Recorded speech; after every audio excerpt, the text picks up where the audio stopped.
Ndabaramukije amahoro y'Imana. Amazina yanje nitwa Fredy Tuyizere.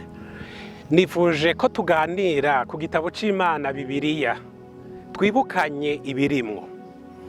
Imana yakunze umwana wayo, hanyuma irema abandi benshi yifuza ko bamera nk'uyo mwana w'Imana.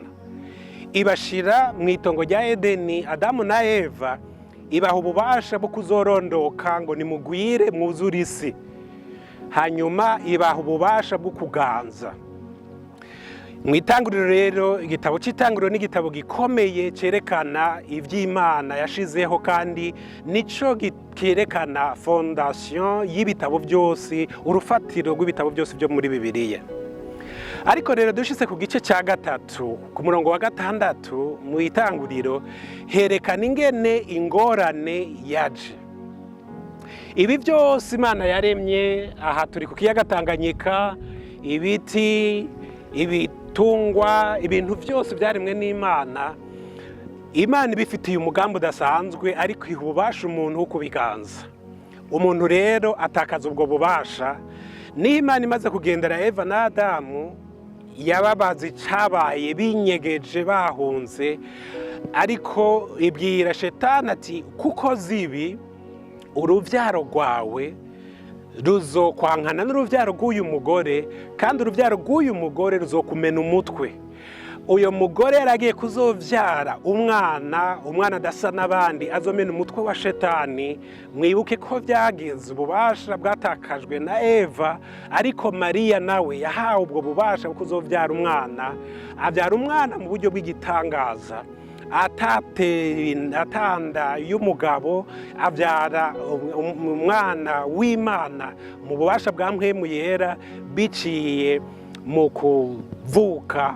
Umwana w'Imana avyagwa na Mariya, Mariya ari inkumi.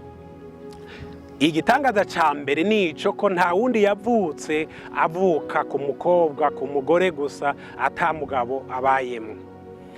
Ikindi gikomeye nuko Yesu yabayeho akora ibitangaza byinshi utwumiza ata wundi muntu n'umwe yari bwabikore.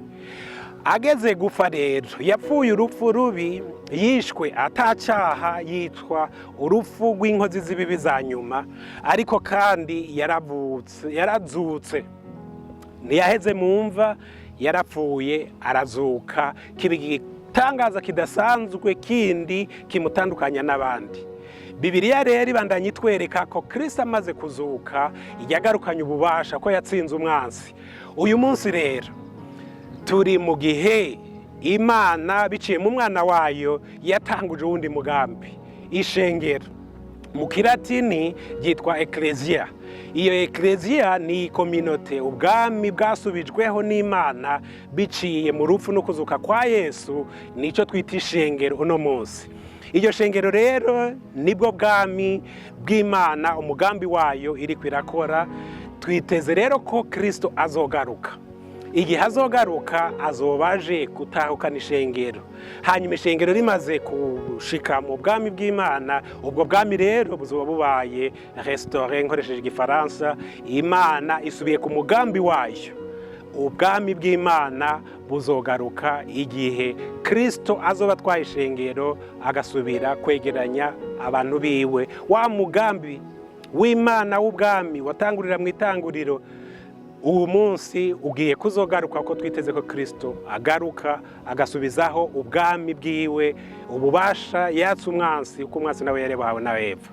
Murakoze, tubandanye twiga ijambo ry'Imana, dushobore kumenya ibiri muri Bibiriya. Umugambi Imana yatanguje wo gushiraho ubwami ntiwapfuye, ko Kristo yaraje kugira ugarukane. Ubu rero ubwami bw'Imana tuzokongera kububona, ko Kristo niwe mwami arengeye abandi bami bo mu isi. Imana ibahezagire.